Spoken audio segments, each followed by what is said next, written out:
And we are live. Hello, everyone. Hello, hello, hello. Oh, I see we have a lot of folks in the chat already. Hello to Carla, Hazel, Tamika, Dolores, and Michelle. Hello, you all are here bright and early. We're so excited that you're here with us. Tonight, we have a wonderful show planned for you. And this evening, we are certainly welcoming you to Life of a Home Cook. And tonight, we're officially welcoming you to someone new, something new, and very intentional, the modern home economist. hmm So, Miss Denise, how are you? I am doing great. I'm doing great. And Leona, I am so excited to bring in this new season of what we are planning. So whereas we've kind of been giving them a little bit of um, a pre-screening or a peek at what we're going to be officially launching in January. But Mhm. it's like we've been doing this all along now. We're just giving a name to it. Yeah, yeah, I love it. I love it. hmm Running a home and is certainly can be a challenge, Yes. especially in today's world because women and men, their lives are so busy, and then Mhm. when you add children to it, it just really um, changes the whole perspective of what they're doing.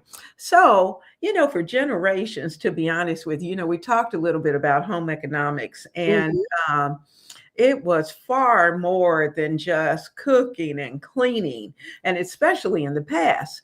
And it was more about understanding how a home actually functions Right. and how our decisions connect, how our systems support one another, and just how everyday choices build that long term stability. We want that stability. So, Ms. Janice, tell them a little bit about those four foundational pillars that we're going to be looking at. Well, one of the things that we know, because we've got quite a few years in making and managing a home, is Mhm. that everything in the home is pretty much interrelated. And when we look at the four basic pillars or the four basic areas where a home tends to run, they tend to revolve around food, around like cleaning and managing the home itself. It revolves around money, and it revolves around time. And so when you think about it, when you look at food, we're buying groceries, which brings in money. We're shopping for groceries. And today, if you don't have time, you can order groceries or have them delivered. Mhm. Or if you're like I noticed with my son's family and so many families today, you're out late with after school activities, so you Mhm. have to stop and get takeout or pick up something on your way home.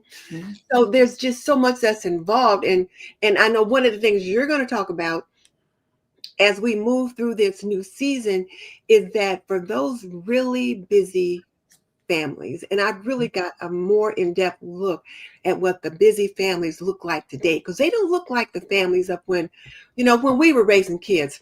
When I was a young mom, and yes, I was a young mom at one time. But when I was a young mom, I was home by 4 o'clock or 4:30. If I was working Mhm. day shift, now if I was working evening or night shift, that was a different story. But still, typically I was home by 4 o'clock. Mhm. Hubby was home by 4:30, 6 o'clock, depending upon what season it was. If the kids had any activities after school, they caught the activity bus. They were home by 5. I could have dinner on the table by 5:30. Mhm. Today, in so many states and so many places, there is no activity bus. So if the parents can't, Good. have to come and pick them up. And then you're driving, and like my son, he drives an hour to get to the kids' school and then to get the kids home. So if he gets off work and his work is an hour away, it might be another hour from work to get to the kids' school. So by the Mm. time they get home, it can be 7 o'clock. So either he didn't plan something the day before or they're getting takeout. So Yeah. it's really a big difference in that regard. And then when it comes to home systems, those systems where you are the routines involved in keeping your house clean, and cozy and that kind of thing. And we've been talking a lot about routines, Leona, but you mentioned the other day we're going to change that topic from routines into systems, because a system is a series of routines that you Mhm. use to manage your home. And for me, for example, with laundry, I do a load of laundry every day. On Monday, I strip the bed and I wash those sheets, throw them in the dryer. When I get them out, I put those back on the bed so I don't have to fold them up. That's Mhm. my system to save time. Mhm. When my husband was still working as an usher, had to wear white shirts every day or 3 4 days a week when he worked. I did white shirts on Monday. So, Ah, a system as to how I did things, or a series of routines. And then mhm.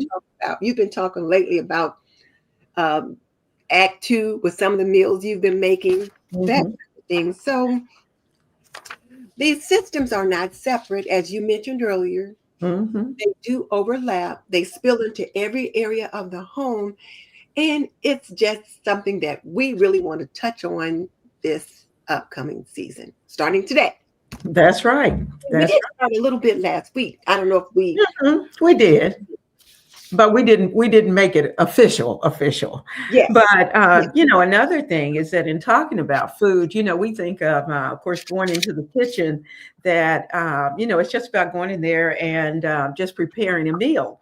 But Mhm. when food isn't planned, when you don't have a plan, then a lot of time is wasted, Mhm. because time is wasted, money is wasted. And for me, time and money, that's pretty important. Right. We pay for that. We pay for Mhm. people's time and with money. And so we don't want to waste food. We want to make sure that what we're preparing is is valuable, and that it's something that our family loves. Mhm. And so these home systems can be chaotic when they're not well planned. We can Yes. end up with a lot of energy drain that we really don't have to have. And Mhm. so when your money gets tight, or as they used to say, when your money gets funny, yeah, Yes. every other decision is affected and it feels Oh, yeah. heavier. So, our goal is not to overwhelm ourselves and overwhelm our family, because initially, when we get overwhelmed, as I always say, especially as a wife, of course, we have our husband and he's the head of the home. But when we're overwhelmed, it affects everybody. Mhm. If And mom ain't happy, ain't nobody happy. you got it. You got it. So it's up to us to make sure that we connect those dots and make sure that they're right. So tonight's conversation is going to be so important. We are welcoming a young homemaker. It's one thing to hear all this from us, Mhm. but it's another thing to hear it from someone who is living the life right now. So I'm going to bring to our stage tomorrow, and we're going to call her TJ. We're going to cut it short, and she's good with that. And we are so excited to have you here.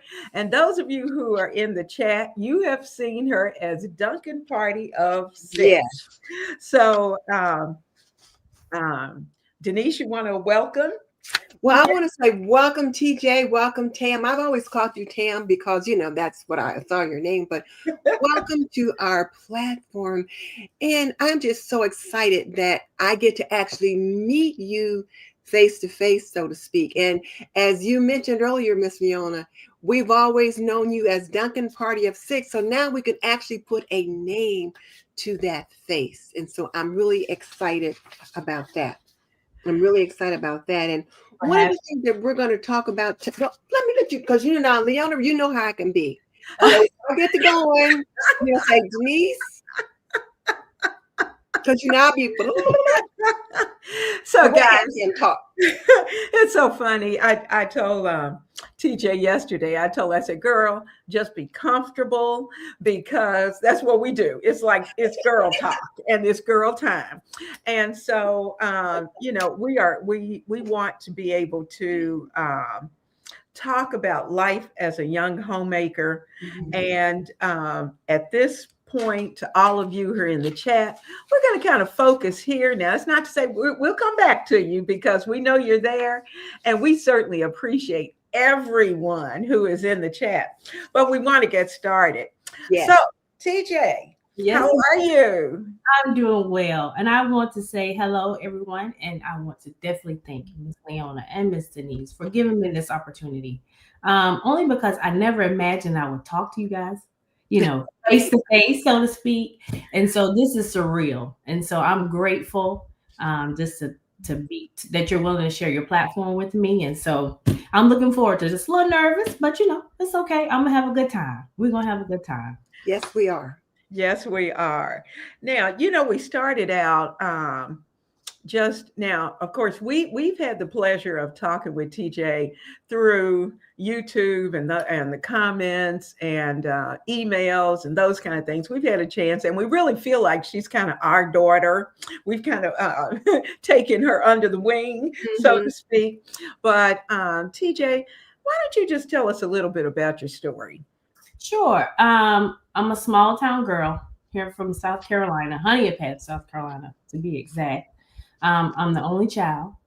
I was the only grand on my grandmother's side. And if you knew me, you knew Granny. She was a pillar in my life. And I was raised with her and my aunt because my mom, pretty much worked most of the time. So it was instilled in me of being a good person is first. Right? Being sweet is what my granny would say.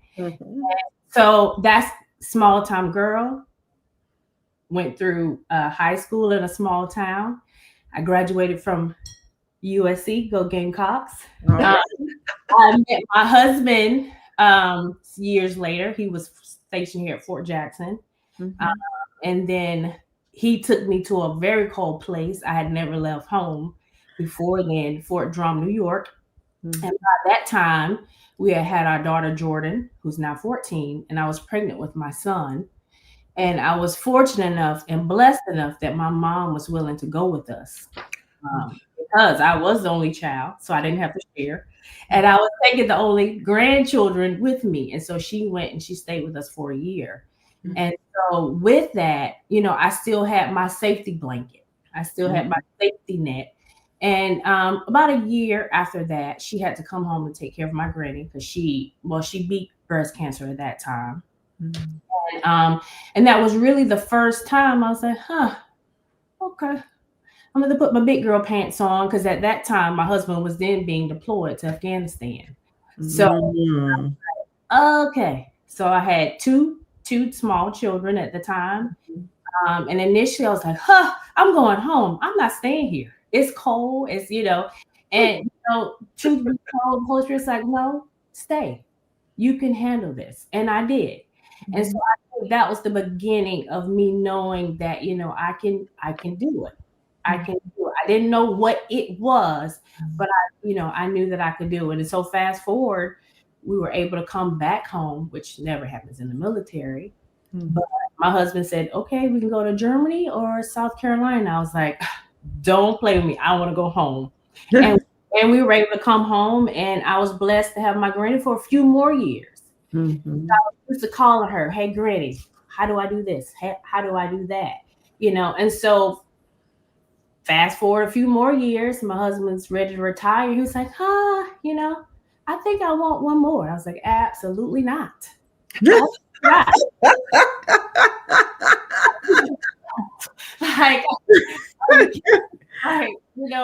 At the time we had a boy and girl, so best of both worlds. I had my career. I was a licensed physical therapist assistant. He's still, coming down out of the military, but still very busy. So I felt I was a single married mom. So, for those years, but he felt that he had missed so much. And I denied and I ran and I avoided that topic for the longest. And then I was like, well, Jacob at the time was 5, turning 6. I was like, well, he's not a baby anymore. And I said, okay, I'll give in.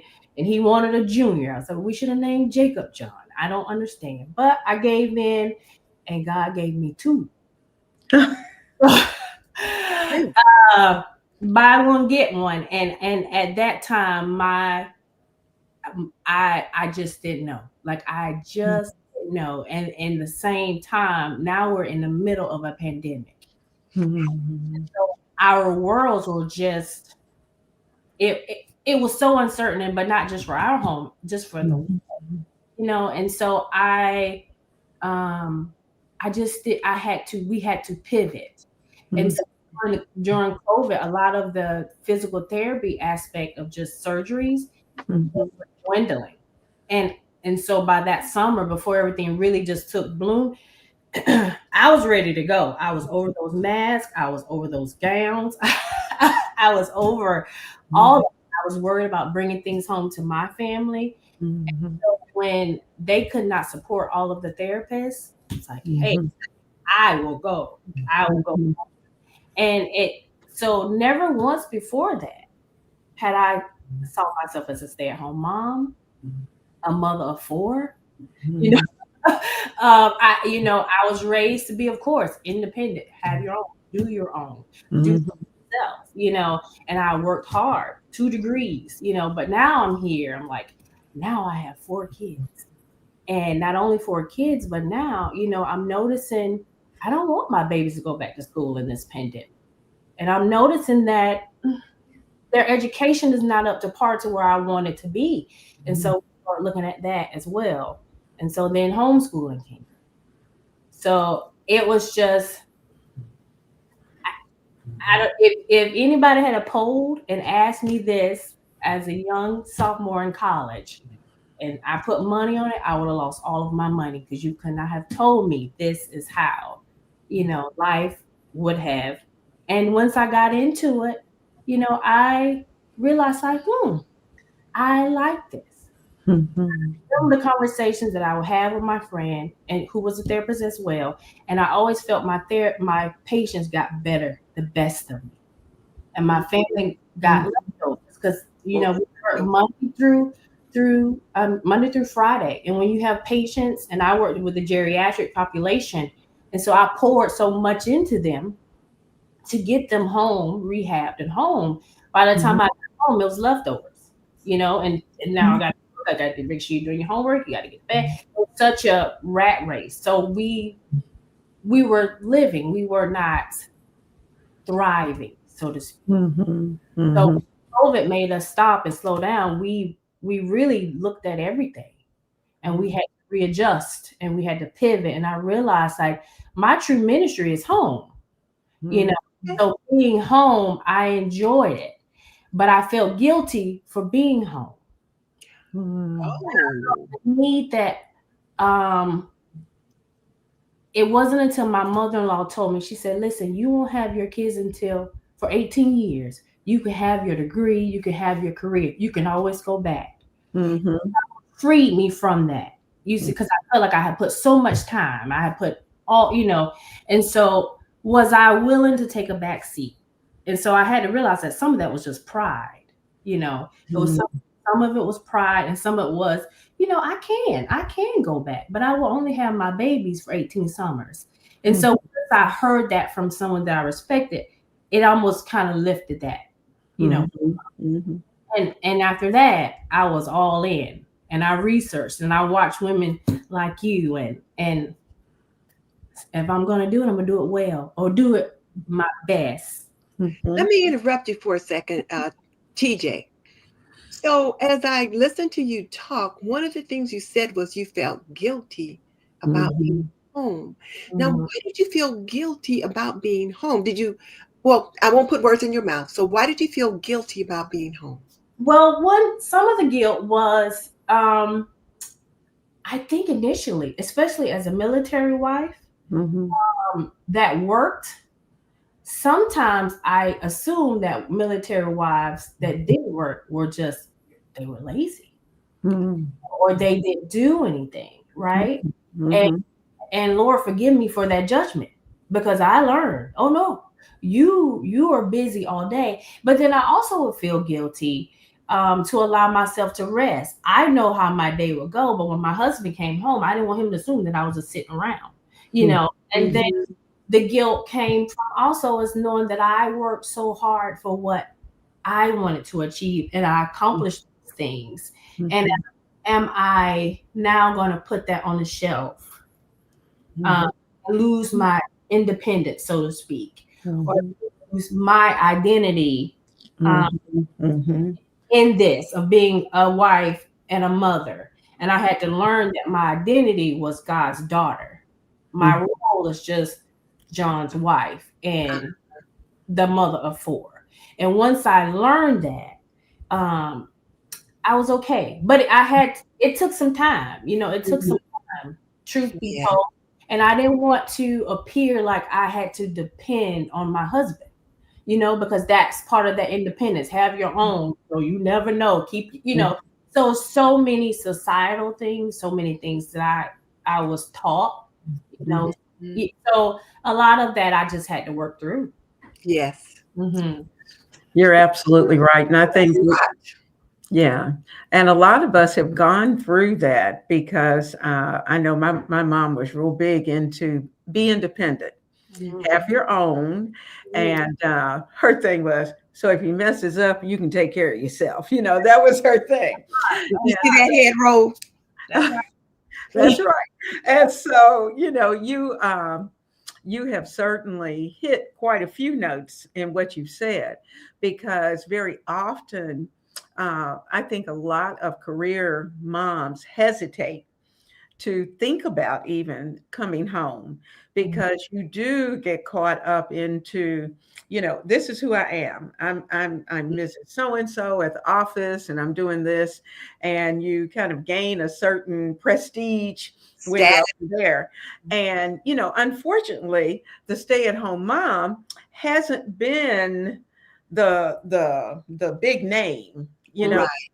And I guess that's another thing that goes back to the home economics, because when you looked at it in the past, and the fact that the effort was to train women to become, really in the past, train women to become housewives, and the focus was on the male. But it's nice to see that young women are coming home and saying, yes, I have the degrees, I got the so-and-so, but you're using your degrees with your family. Right. And being able to educate your children, give them the best. And certainly, I'm sure that is not an easy thing. So, what does a normal day look like for you? Oh gosh. So I learned very quickly 4:30 or 5 in order for me to just have quiet time. So I get up around 4:30. Sometimes I snooze, but I get up even before my husband. I try to get up. I put my load of laundry in, and I then make a tea, and I say my prayers, and I read my word. And it grounds me. It starts me on my day. Once we get to some systems, one of my systems sometimes is I go ahead and prep the breakfast and start it. Get that done. Because my 4-year-old son, before he hits the floor, he's asking what's for breakfast. So I learned to alleviate that stress by either having it already ready for him, was warming up, or know what I'm going to make. And so then around, by the time my husband gets up, we go and we work out. And so when we get back, the house is awake now. And so I've already had their breakfast. I get them set up, at least the twins I do. And then that'll buy me time to at least go shower. So I get another hour before I have to put my mommy hat on. And I learned that sometimes, even if they come downstairs early, I'm not on duty yet, so that's another thing that I had to lose that guilt and say, like, you really don't see me. I know you do see me, but you don't see me. Just give me a second. I'll go back upstairs. And around 9:30, that's when we start school. And I try my best to wrap that up by 2. After that, I kind of built me another break in there. So by 3:30, I'm cooking, only because on 4 days out of the week, my 14-year-old has competitive dance practice, and then our 12-year-old son has basketball practice. And so I like to have them at least have the opportunity to eat if they want to in time, so their food has time to digest and they're not eating too late, because sometimes we don't get home till 9.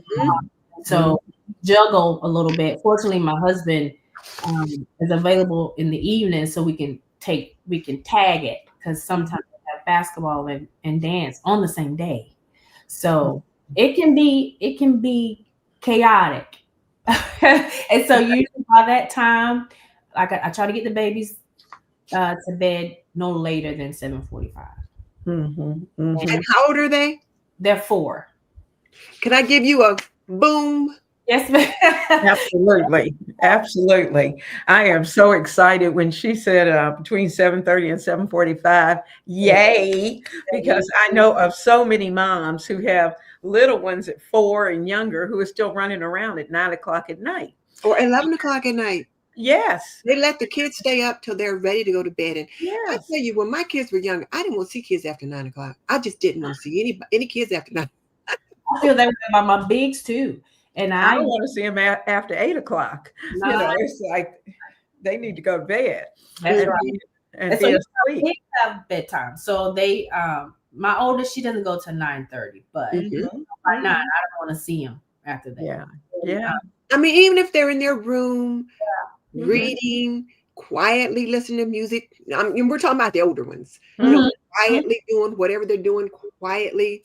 And the littles, you know, in bed by 7:30, 7:45, you know, you can play soft music, read them their stories, and then give them their kisses, say their prayers. You can leave on a little music, whatever, but they need to be in bed by 8 o'clock. Yeah. And they need their rest. Yeah. Now, and you need your rest. Yes. True. True.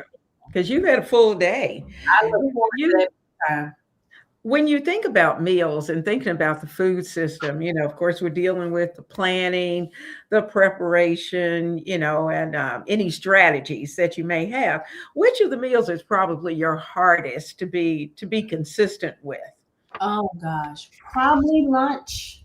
Only because they're here, so I have to, you know, I won't say creative, but 3 meals a day every day. You know, I don't have that reprieve with them going to school. I think lunch, because it's easier to meal plan dinners. I have better ideas. And not feeding them sandwiches all day, but also keeping me out of the kitchen all day. I think lunch is probably my hardest. I would say so. So you do meal plan? Oh yes, ma'am. Yes, Okay. yes, ma'am. Every month I typically write about 15 meals, 20 meals. One plan, one shop. That's right. That's right. Well, yes, ma'am. And so and typically I actually have like theme days. So Mondays, typically, because we have co-op on Mondays, that's my crock pot day. If we have leftovers from Sunday, I'll put something in a crock pot, and so then it's already ready. Taco Tuesday, shout out to Miss Denise, and Wednesday it's kind of free for all. Thursday is some type of seafood, and then pizza on Fridays. And so with me knowing that, it's easy for me to kind of plug and play. And then with me, I minimum to no meat, so that probably makes it a little harder. But I just the main thing, and then I just have something on the side that goes with everything else. But the minimum to no meat. Now that's for you, or is that for the family as a whole? That's for me. Oh, for you. That's me. Yeah. Now, you know, we have been talking about it, encouraging a lot of our young homemakers to have several meals that they can cook without even thinking. You know, they just know I'm a fix so-and-so. They don't need a recipe. They can just start cooking. What are some of yours? Oh, tacos, spaghetti, shrimp scampi. That's one of the fan favorites. Let's see.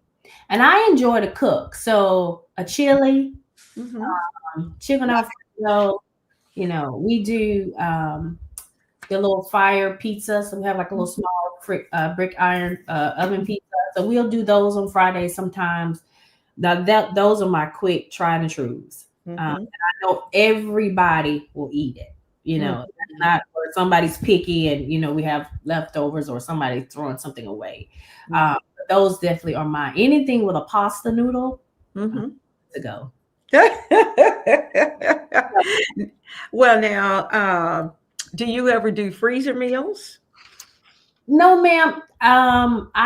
If I do freeze something, it's probably my meal. So since I'm the only one that eats it, I'll do half, for the dinner, and then I'll freeze it. So then I'll have it readily available for me the next time. So that's really most of the time. These kids are so greedy. We don't really have leftovers to freeze. And so as far as freezer meals, no, ma'am, I don't really. The more of the freezer, I think, is when I cook and I have too much, and then I'll go ahead and freeze it so I don't waste it for myself. But as far as for the family, no, ma'am. Well, I can see that because you have 4 children and, those 2 teenagers, or one might be a tween, I think 12 and 14. But for those 2 older ones, they eat a bit more. And so most meals that we prepare serve 6 or 8, and you've already got 6 right there. And then you also have to prepare lunches. And so if you plan those meals that you have for dinner, and then either tomorrow we're going to have this for lunch, or if today is Monday and we had like roast chicken, and so we're going to have this chicken left over for lunch on Tuesday, or maybe you're going to have the chicken left over for lunch on another day, I can see where you wouldn't have much left over. One of the things that a friend of mine and her daughters used to do was on the weekend, they would prepare casseroles and different meals for the week. They would just spend a whole day in the kitchen preparing food for the week and putting them in the freezer. So when they came home, they could just pull something out, thaw it out, and cook it that way. So I think for you, you're going to have to think about something like that, actually planning ahead and prepping, say cooking twice, like cooking enough, a double batch, so that you have something to put in the freezer, because for you need whatever's left over from Sunday or Monday for lunches on another day. Yeah. Even if you have to, as we call it, remix it. And so it looks a little different. They won't say, we having this again, but you can remix it so it doesn't look like whatever it did. But, the advantage too of since you are planning, is that you can certainly take a day or a few hours, maybe a couple hours on a Saturday or a Sunday afternoon, maybe, and just do as much prep work. Look at particularly your crock pot meals, know what they're going to be. And you can prep those, have those in their bags, ready to go in the freezer. So all you have to do is just take them out, pop them into the crock pot, and it's ready to go. And so that, you think, well, that may not save me a lot of time, but it really does. It really does. Yes. I mean, even with just the 2 of us, that saves a lot of time. Plus, everybody laughs because I cook. It's just 2 of us here, but I cook enough for probably 8. So that way I can divide whatever it is into multiple meals. And so I can go to the freezer in a minute and pull out a meal that I can take out and either throw it in the crock pot, or take it and maybe something that's already cooked that I just need to put into the microwave, and microwave it, or throw it into the oven if it's a casserole. Because I typically, when I'm especially preparing casseroles, you do 2. Yeah, I always do 2. Well, I hadn't thought about using the crock pot for that reason, Leona. I have, because I was telling you, when I made the turkey tetrazzini for after Thanksgiving, I had like 2 dishes of turkey tetrazzini to put in the freezer, because that dish made like 8, and there's just 2 of us here. But it was so nice when we came home late from an appointment or wherever, and he was like, I don't want to stop to buy anything. I said, well, I got something in the freezer I can pull out. And I was able to take a casserole dish, a covered one of those little snap locks that you like, put it out the freezer, and then, put it in the microwave for a second just to kind of take some of the chill off of it. and then set it in the oven and just let it warm up. I hadn't thought about putting those in the crock pot. That would be a good way to warm them up. But and then a couple of weeks ago, I made a killer pulled pork taco soup. Oh my goodness. But this made a pot of like 8, I don't know, maybe even 10. So immediately I put 2 freezer dishes, filled 2 freezer dishes that holds 4 cups each in the freezer. And so the next week for Taco Tuesday, I could pull one of those out. And if I felt like, well, I want to add a little bit to it, when you're making taco soup, you can always add another can of corn or beans or whatever to make a little bit more. But it was so nice to be able to pull those out. So when we look at those, you were talking about the systems earlier. Tam, I love your system of theming your meals. Not just making dinner for the night, but you have a system where you have certain themes for the week, crock pot night. I love your Friday night pizza where you make pizzas with that particular pizza oven, you said, because us order Pizza Hut on Friday night. But you can really save a lot of money. So you're attacking 2 pillars right there: finances, time, and food. And food. That's all 3. I love it. I love it. That's 3 of them. So you are really managing.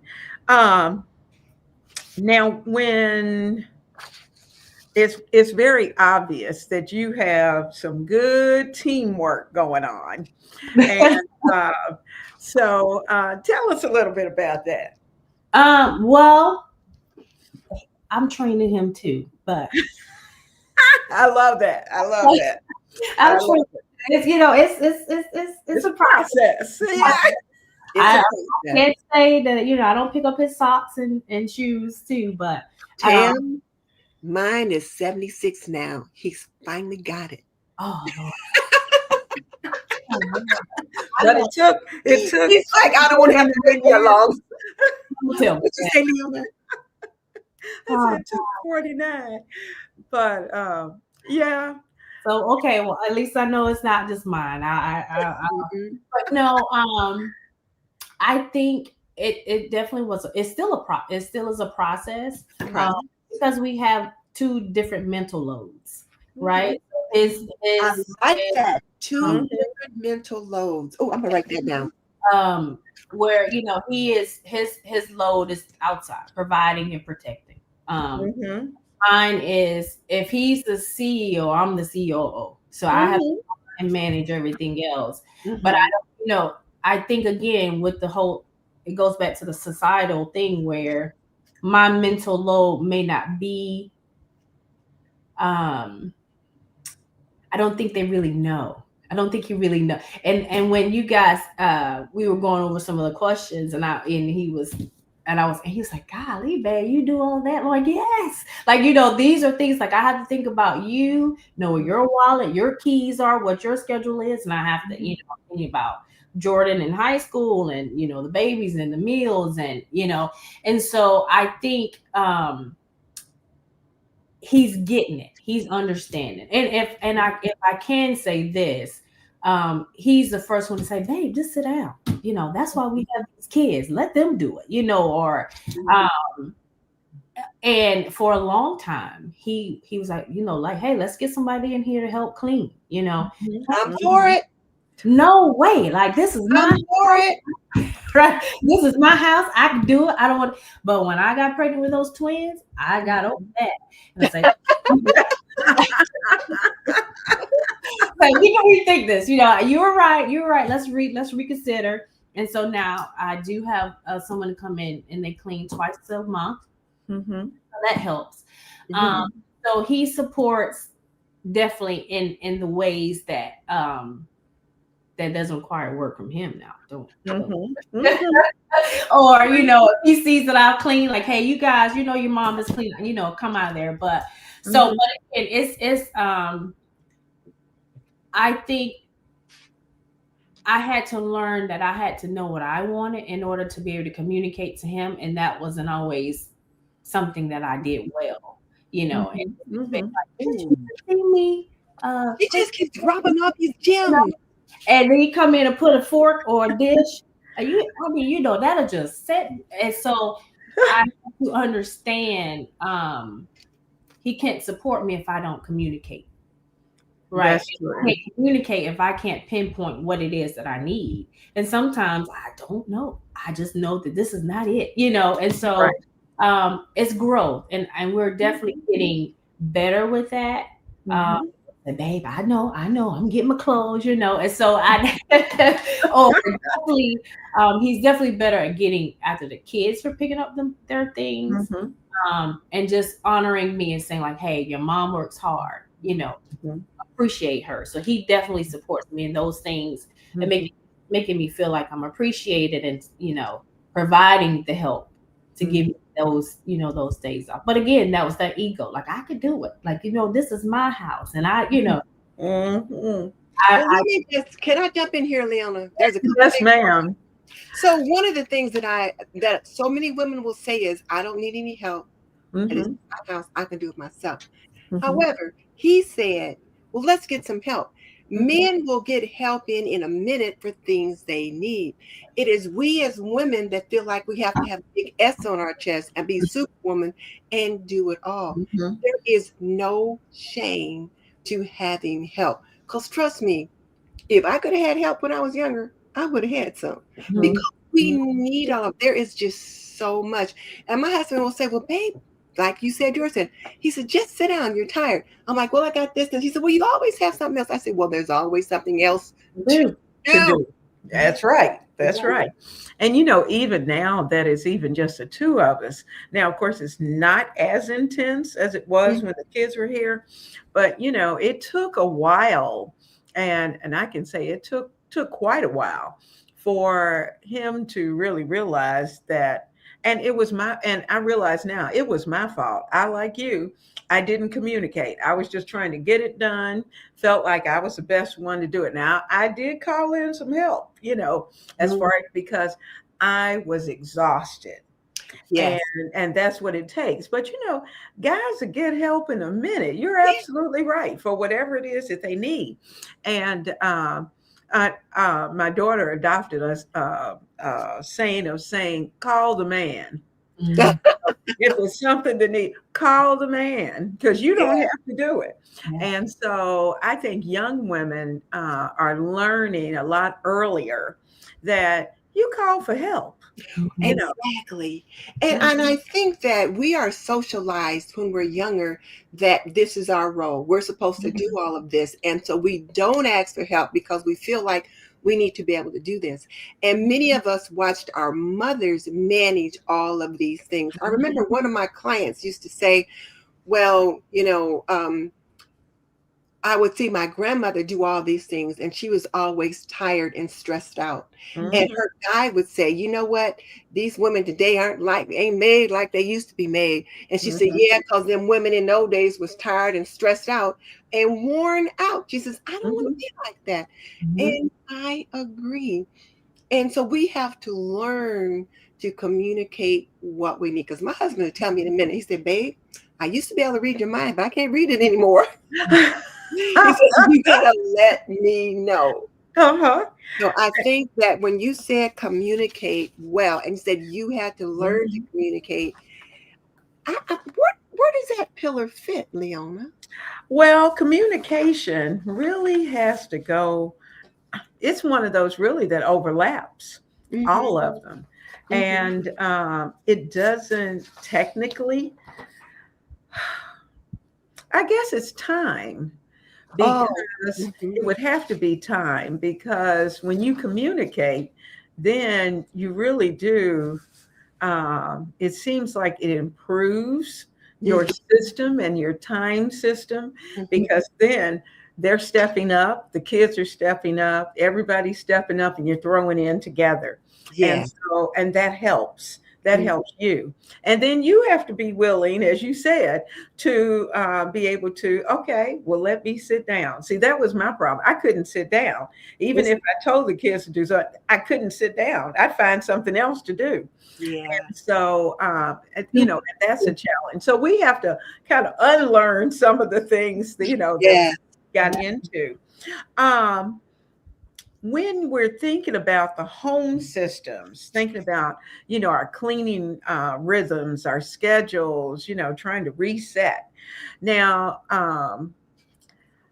when you're grocery shopping, do you actually go to the grocery or do you order? What do you do? I order now. I Mhm. order now. And it really it was Why do you order now?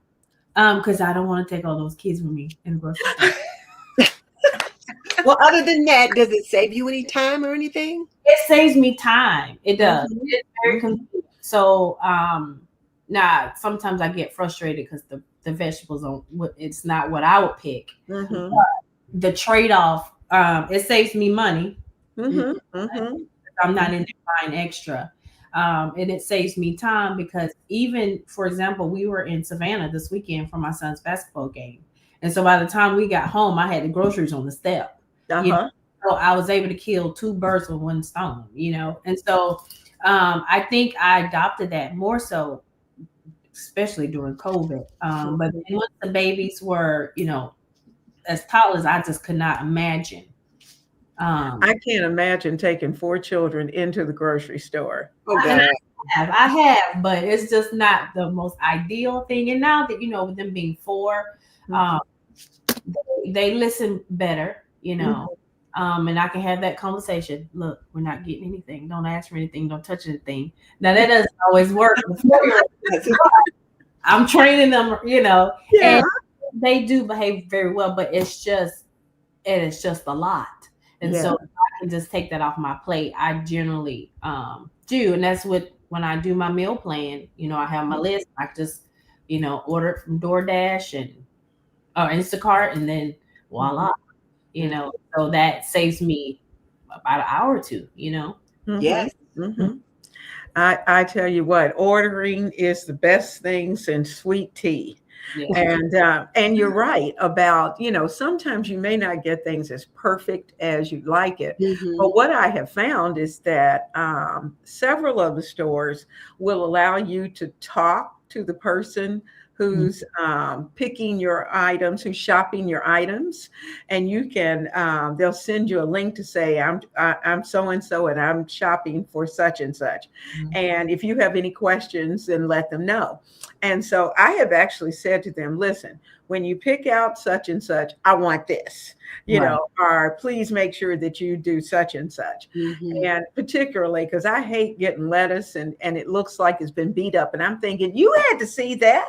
Why would you think I'd want that? Mm-hmm. And so, but that's something that I hadn't really taken advantage of until probably the past 4 months. I'll say 4 months Wow. of being able to really have a conversation, Mhm. and with the person who is handling the groceries. Right. So, and that's nice. That's nice because I think the Door Dasher, you can talk to them.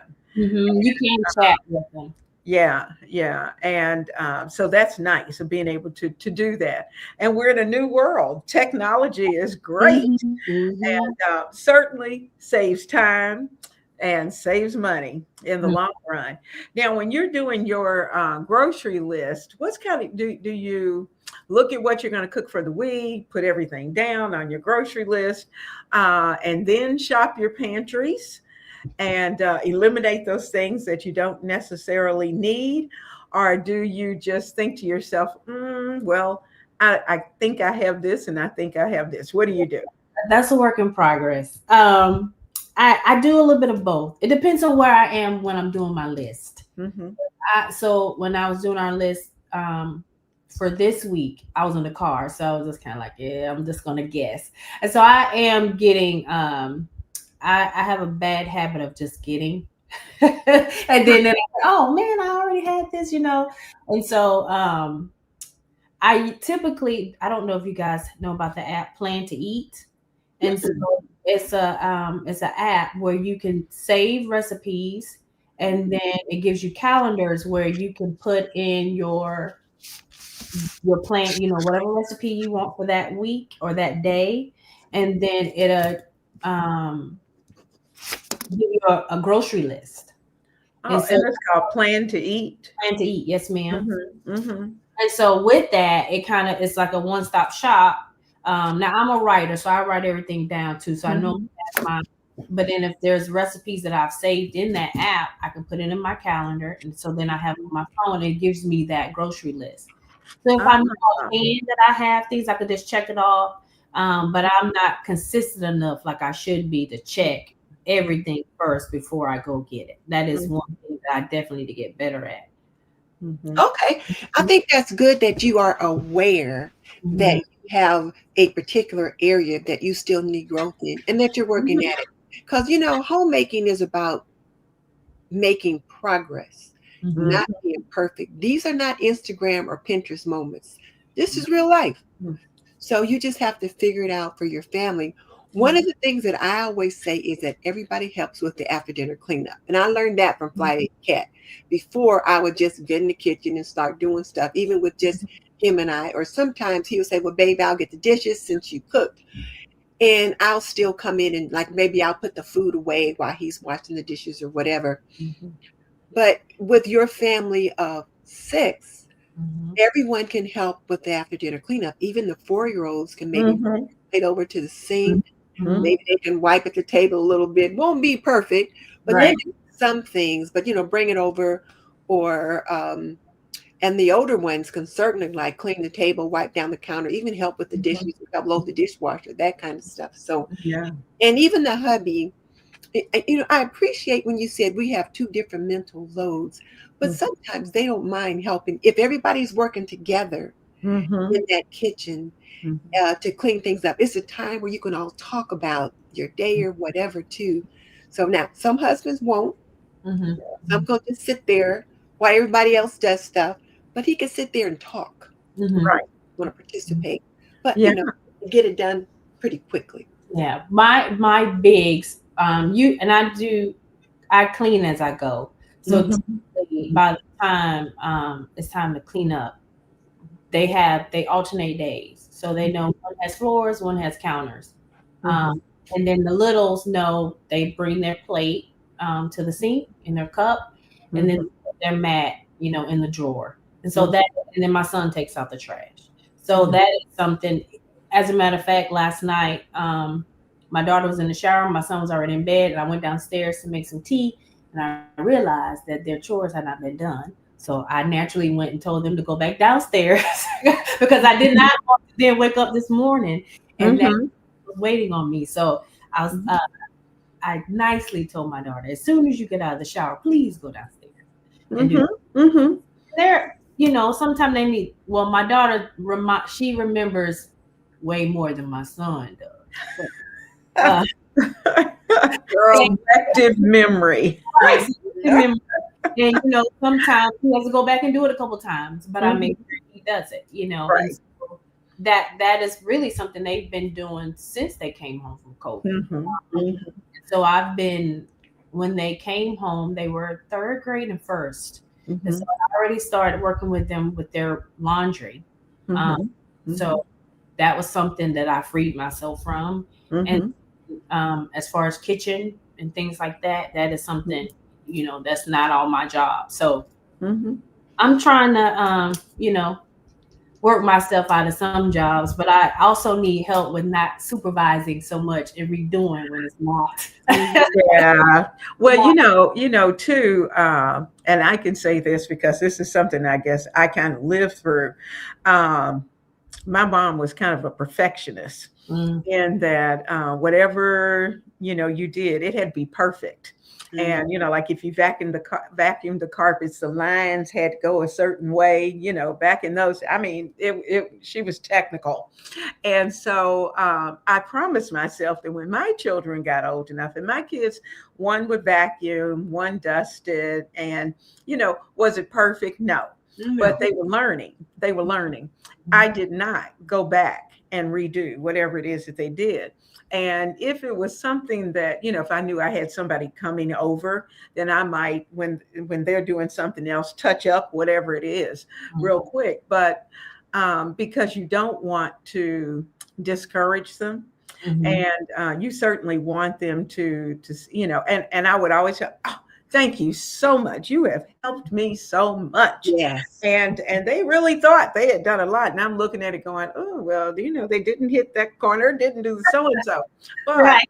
I never said anything, and I didn't bother it Right. because I wanted them to understand it was a process. Mhm. It's Yeah. a learning process. And so with the grandkids, because my grandkids lived with us, 3 of them lived with us their first 2 years, and each of them. So even the baby girl, she would get on the stool and she was washing the dishes, and of course, it was as much water on her as there was on the dish, but that was okay because I knew I was going to eventually put it in the dishwasher anyway. But it began a process. Mm-hmm. And it's so funny because now that they're teenagers, when they come, they automatically start washing the dishes, putting the things in the dishwasher, taking the trash out, doing the so and so. I have not said a word. Because they're at this point they're here visiting, and but they've been into that routine. So as long as it's pleasant, and even with hubby, I found with the big guy that when he would hear us in here, I mean, we'd be in here singing and dancing and doing whatever it was. It was a lot of fun, and next thing I know, he's in the kitchen. Did he ever come into the kitchen for that? No, not usually. But once it became fun, then it was like, okay. So then he'd start picking up and he would start working because it's like, well, everybody else is working, so I guess I'm supposed to do it too. And so, so sometimes it's a matter of trying to, like I said, it's about encouragement and it's about support. And when you are looking at time, and certainly time, marriage, support, and you've definitely helped us with communication, and hopefully helped everybody with communication, because you're absolutely right. If we don't say anything, they don't know because they really can't read our minds. No. But when you really started to change and to pivot and to find your new self, how did the support system go? Was he all in, or was he a little hesitant, or just how did it go? I'm trying to think. I think my husband is naturally a motivator. Mm-hmm. So whatever interest I have, he's for it. I think as far as support, I don't know, because the pivot was such a I wouldn't say jarring, but it wasn't a plan. So it's almost kind of like we evolved into it. Mhm. We just kind of took it a step at a time, and so it was more of adaptation. And so I think as I grew, I mean, he just naturally, it's like, okay, I really, we just saw it as we got to do what we have to do. And I am definitely, I want to do it well. Right. Right. So I want to be a good wife. I want to be a good mother. And so with that, it's I'm willing to learn and I'm willing to grow. And I feel like that he supports me just because, at the end of the day, he's my friend. And so we just naturally support each other. I think sometimes with some of the systems or something, he's kind of like, I don't know what you're doing. But, what he kind of lets the house part. And, so I really don't, he and most of the time he's oblivious. He doesn't really know. It's a lot of, especially during the day, it's just the kids and myself. And so a lot of the things that I have to put in place and, that I have to do from A to get us to A to B. Mm-hmm. And sometimes, truth be told, I'll probably make it easy, not sounding, arrogant or anything. So they don't really know. like what it really took for us to look this way or get to this point. But as far as just supporting, I think it's more of an adaptation, and just because I want to do well, and I want to grow, and I want to do my best. And I feel like this is a no-fail mission with that. Then it's just an automatic support almost, I think. And I do remember, it was kind of funny some years ago. He may not remember this. He may kill me for saying it. But when we were in Fort Drum, I really got back into my word. When we got back to South Carolina, I was studying, and even now I know, as I'm teaching my children about God, and I'm teaching them about just being good, or just being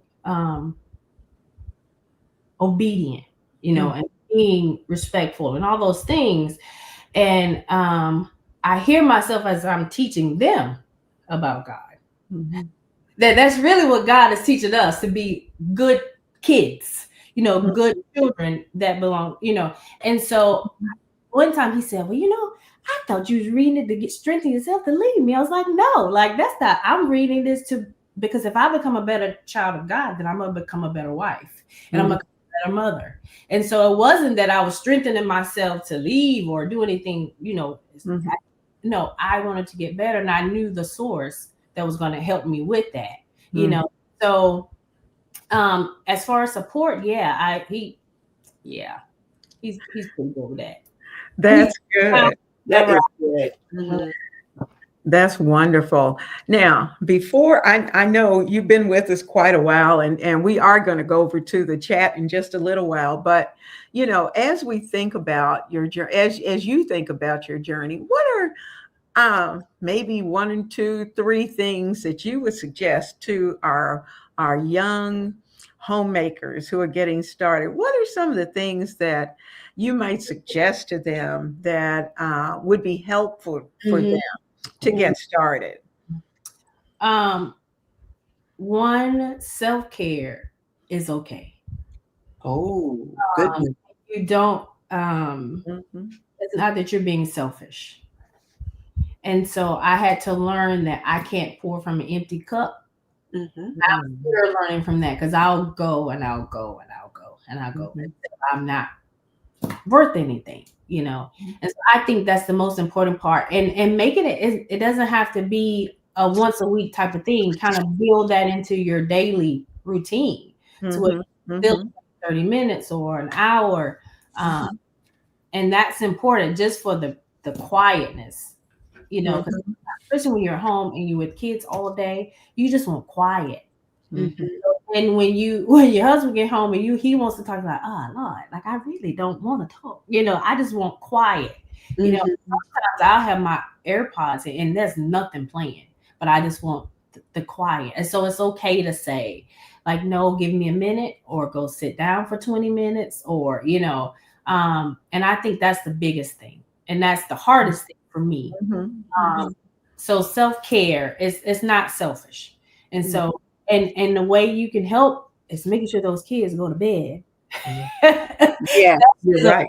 It's self-care and giving yourself a couple of hours at the end of the night. I also would say that even though we're in a modern time, so to speak, there is the value that a stay-at-home mom or a mom in general has is more, you can't even put a price tag on it. And the amount of jobs that we do, often people don't know, but you can't quantify it. So know your worth regardless of who you're standing by. So if your job doesn't look like your friend's job or her career, just understand, like, what you're doing is invaluable. And you can't do it by yourself. That's for sure. Even though a lot of times you do. And being a stay-at-home mom, it can feel lonely, even if you have a whole bunch of kids. But understand that you're not. And understanding, I don't know, what everybody else's faith is, but my faith is definitely in Jesus Christ. And so I understand that through him, I can do all things, right? So when I don't spend time with him and I don't abide in him and allow him to abide in me, then I'm no good and I can't bear fruit. I can't be productive that day, right? So I think those are the biggest tips I can give. And to let your kids, give them jobs to help you. Yes. Yeah. Yeah. That is fantastic. Fantastic. And this is certainly one of those conversations that I think, they hear it from Miss Denise and I, but I know some of the young homemakers, while they value what we're saying, but they're looking at us and say, well, you already did that a long time ago. But to come from you and a young homemaker, that is invaluable because you're living the life that they're living, and you're able to share with them the good, the bad, and maybe sometimes the ugly. But you have gotten through, and you've made it through, and I am excited to see, and we kind of feel like we're the grandmothers of the twins. Yes. I remember when those twins were born, and it was so nice. And now I got to see one of the twins yesterday, right? When we were talking. Yeah, yeah. And she's so cute. And so it's fun to see a family that is functioning. One of the things that you talked about was the key word was teamwork. Yes. And so when you talk about that time system of marriage, teamwork is necessary. And I think particularly for our young homemakers, they need to know that, a marriage is about both of you. And both of you throwing in together and making it work. And you want to do it as pleasantly as possible. And so you have certainly been able to do that. I'm not saying that every day was flowers and roses, because I'm sure it wasn't. And but the reality of it is that today we may have had a bump, but we're not going to go over that same bump tomorrow. We're going to work it through. And so that's a part of that time system, time for each other. I like what you said when you said, the kids go to bed at a certain time so you can have a couple hours to yourself. And that's what you need, even with your marriage and your time system. You need time for each other. To be able to spend time with each other. And that's the advantage of putting the children to bed at a certain time. And just being able to work through the parenting together. Miss Denise, you got any more questions? Well, I don't have any more questions, but I was just thinking she just dropped so many gems throughout this whole process. And one of the things that the important concepts is that life's not perfect. That's right. We're working at it. We're working through it. And I like what you said too about getting up early before the family. Because then you can have some time to yourself. You can make your tea or your coffee. You can get prepared for when the family does get up. So that's important too. And I also thought everyone should hear when she said, my husband and I have two different mental loads. Your mental load is right now is running the house and all those things involved with the kids, business outside the house. And sometimes, depending upon how stressful their job might be, they may or may not be willing or able to dive in and assist with some of the things you need right away. They might need a little decompression time once they get home before they can move into doing some of the, the teamwork that we want. They might need to be able to just sit and relax for a minute, that kind of thing. I thought that was important. And the fact that you said self-care is not selfish. You have to have something to give. And if you don't give to yourself, you can't pour out of an empty cup, as you mentioned earlier. So Mhm. there's that. And I like how you said you use your faith to kind of help you as a whole plan to care for your family. I think that's Mhm. very, very good. And for those women that work outside the home, they're doing everything you're doing Mhm. when they come home from work. Mhm. So they have two jobs, Mhm. the job for home and the job for work. And it's equally hard in whatever sphere you find yourself, and you need to figure out a way to work through it. Mhm. So, and I like the fact that you've got several systems in place to help Mhm. you manage. So she really was an excellent guest to kind of mirror what some of our new conversation is going to be about when we start talking more and more about systems. Now, Mhm. Tina, do you think we're saying anything different when we talk about our systems? We're just putting a new label on it. What are your thoughts about that? Well, Miss Denise, most of my and I had the opportunity to thank you guys before we got on, but a lot of the help and a lot of my pivot, so to speak, or my adaptation was from you guys. And so I really want to take the time to say that what you guys are doing and what you guys have taught, like, it has benefited so many people, and you're looking at one.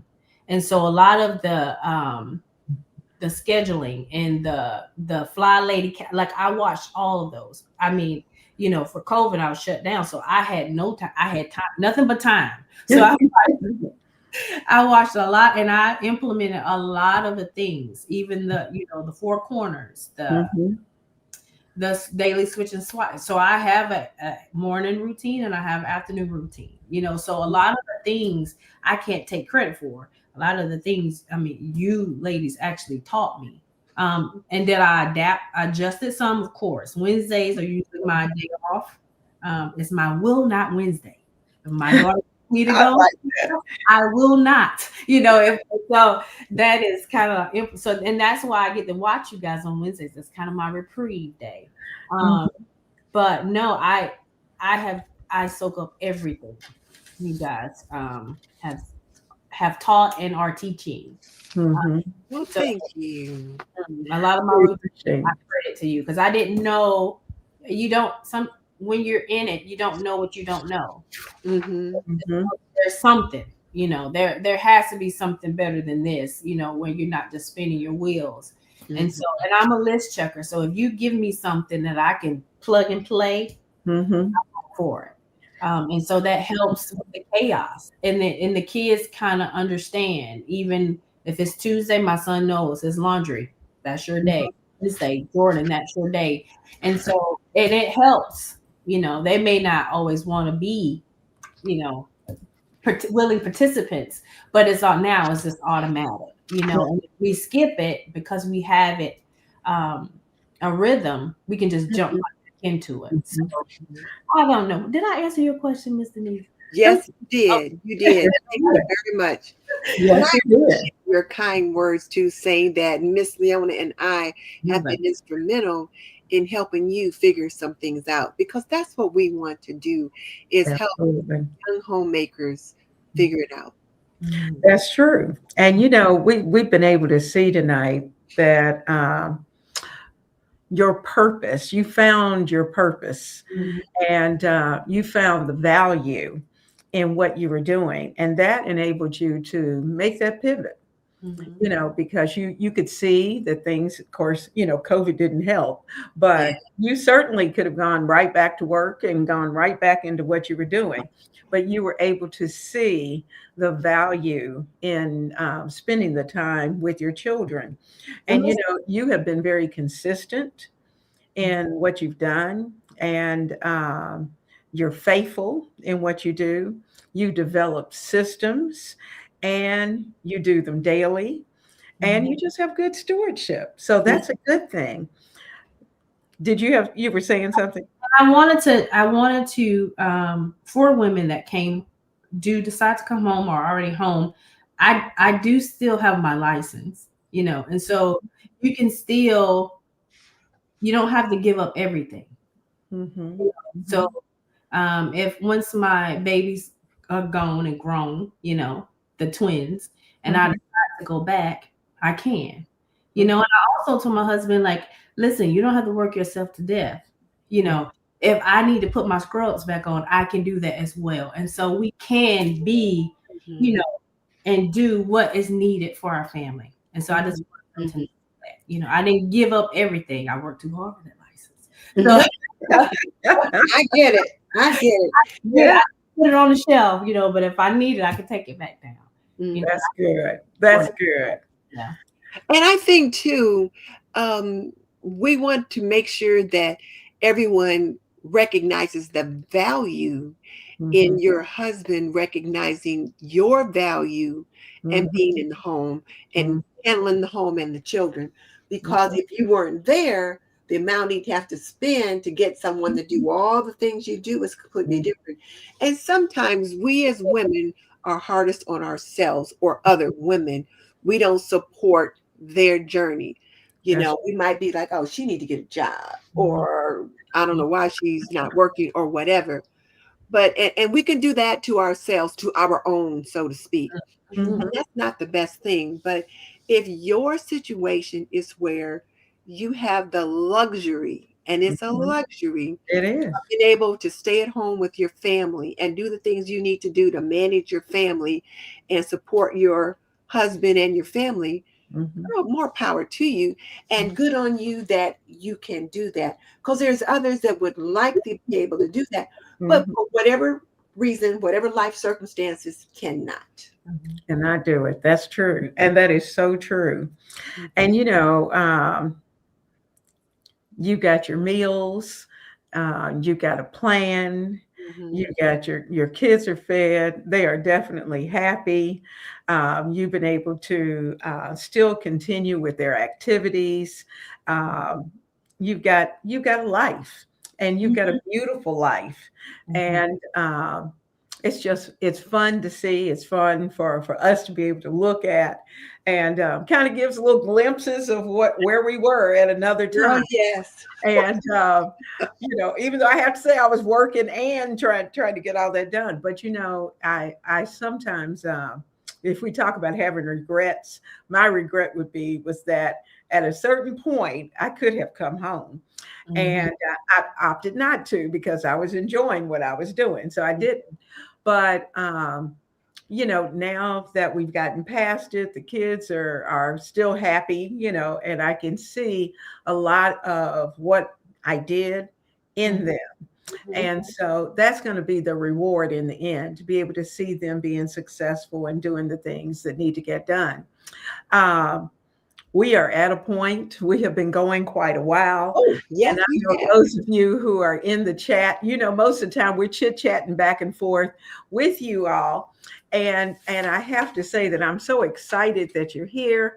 I'm going to take a moment, if you don't mind, Miss Denise, I'm going to take a moment just to kind of give a shout out.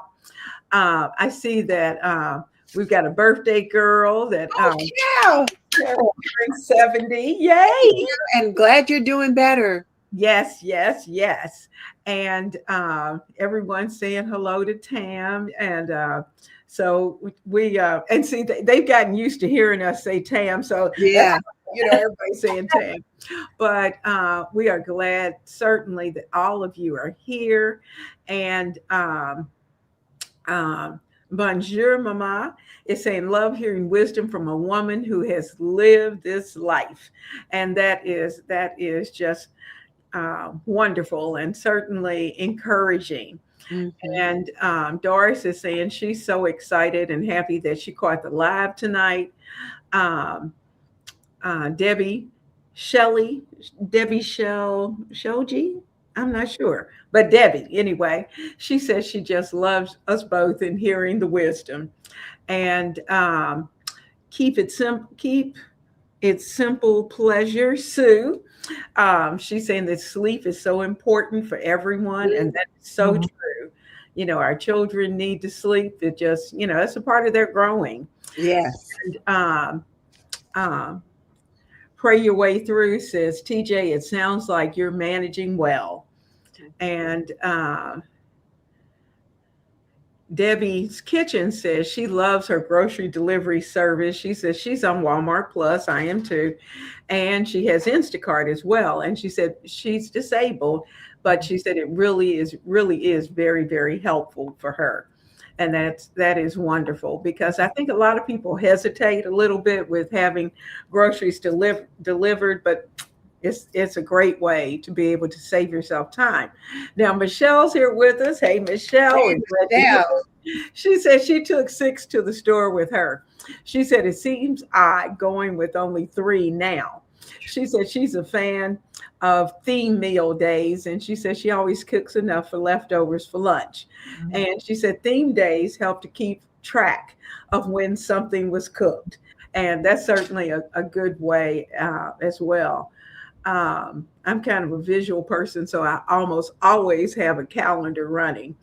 And Pray Your Way Through said that she also loves ordering online, and it really does save her time. Now, I did post for you guys the app that TJ shared with us, Plan to Eat, and I'm certainly going to take a look at that app too, to see if it's something I might want to incorporate. You know, we're always learning. We're learning something new from the young folks. Mm-hmm. So Ronnie said she has so much respect for moms that she's seen at the grocery store with their littles. Mm-hmm. Absolutely. I saw a little bunch today, and bless her heart, trying to get all those little babies out that door. I went, ooh, Lord have mercy. I remember those days. Cynthia says she took her son and niece and nephew to the store, 3 kids under 3. She said, actually, it went well, and she was so happy buckling them into their car seats without a problem. She said she forgot to go to the pickup lane and then had to go back.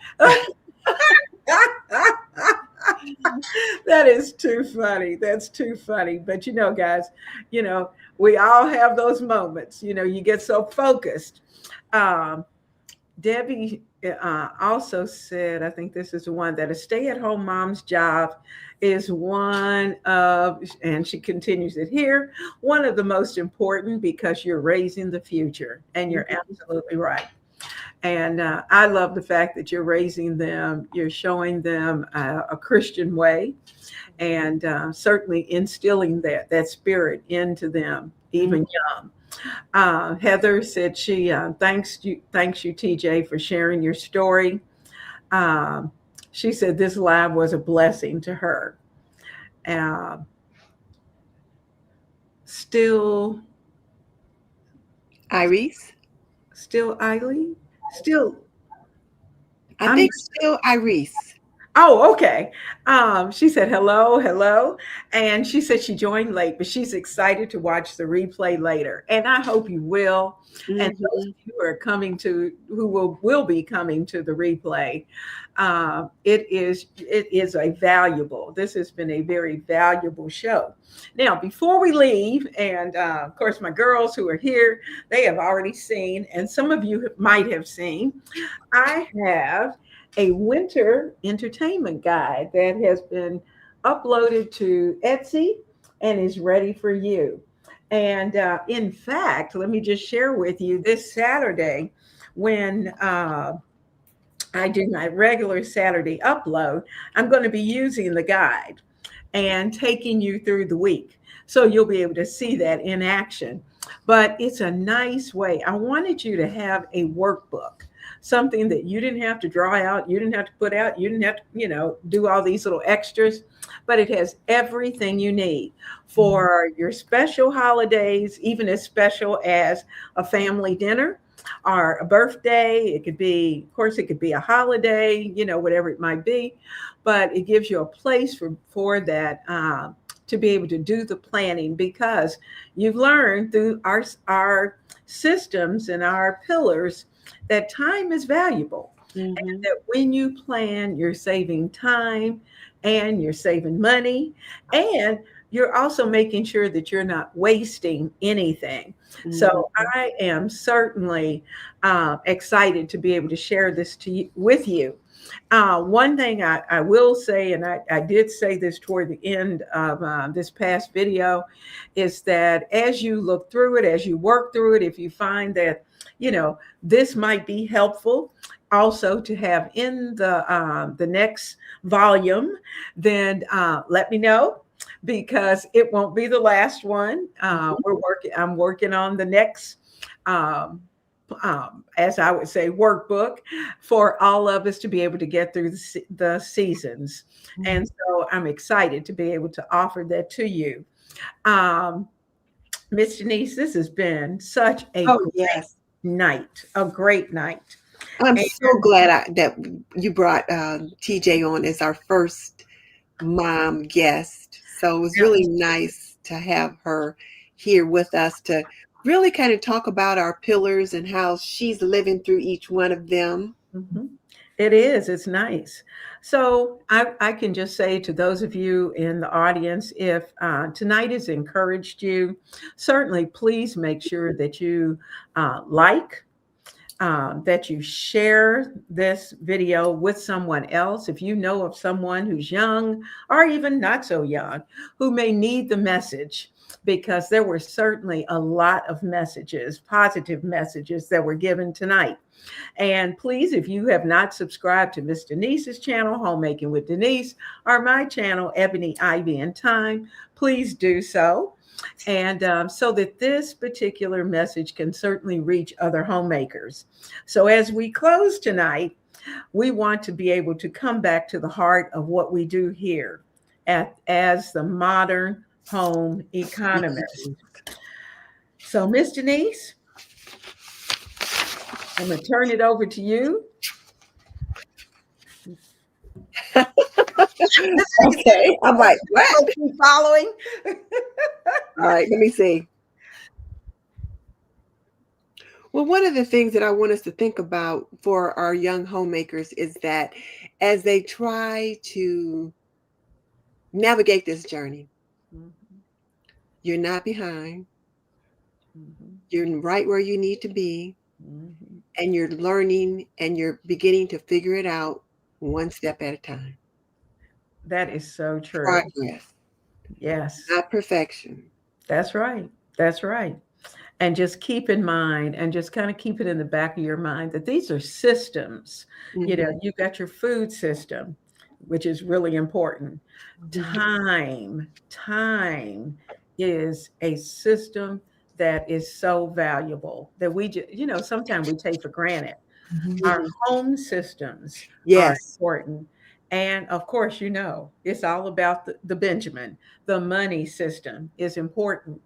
And when these systems overlap, they're not by themselves. They overlap. And so you, as a homemaker, as the modern home economist, you're managing all of these and working all of these systems. And so we encourage you to understand that, if you have questions, then ask your questions. And if there's someone close that you can chit chat with, and sometimes just observe how someone else is navigating, if it looks positive. And you don't want to be strained or stressed. Right. And so you want to be able to strengthen your family and strengthen yourself. Miss Denise, thoughtful changes compound over time. So like TJ said, as she began to make some changes and she began to pivot and begin to incorporate different little routines or skill sets, life began to get a bit easier in some areas of home. So you're not going to get everything necessarily all figured out at once in every aspect, but every little bit helps. Every time you level up in one area, it helps you level up in another one. That's true. And as we're going into our holiday systems, and some of us are already in those systems, keep in mind that what the real reason for the season is all about. And it's not about perfection. It's not about the gifts. It's not about Santa. It's not about any of that. It is about your family. And most of all, it's about Christ. And so you want to be able to bless your family each day and do it one meal at a time, one little swish and swipe at a time, Yeah. one load of laundry at a time. And so as you do that each day, you're making progress. Mm-hmm. So never think that you're out there by yourself. You're not behind. Mm-hmm. You're learning how your home works, and knowledge is power. It's power. So this is a great week, and this has been a great show It for is. the modern home economist. Yes. And we want to build those homes that are calm, that are capable, and sustainable in today's modern world. And sometimes that's not easy, No, it's not. but you can do it. Time you can You do it. can do it. So, to all of you, a very Merry Christmas, because Miss Denise and I are going to take a little break. We're Mhm. going to celebrate with our families next week and New Year's, and we will be back with you on Wednesday, the 7th, January the 7th. That will be our first week back. And we've got some fun things planned for the 7th. In fact, January is going to be slamming, as the kids would say. And so we are going to, we're making plans for January. So we love you all, and we pray that you are all safe and sound. And we'll see you soon in January. So you stay right there, and God bless all of you. Good night. Christmas. Oh, Merry Christmas. Yes.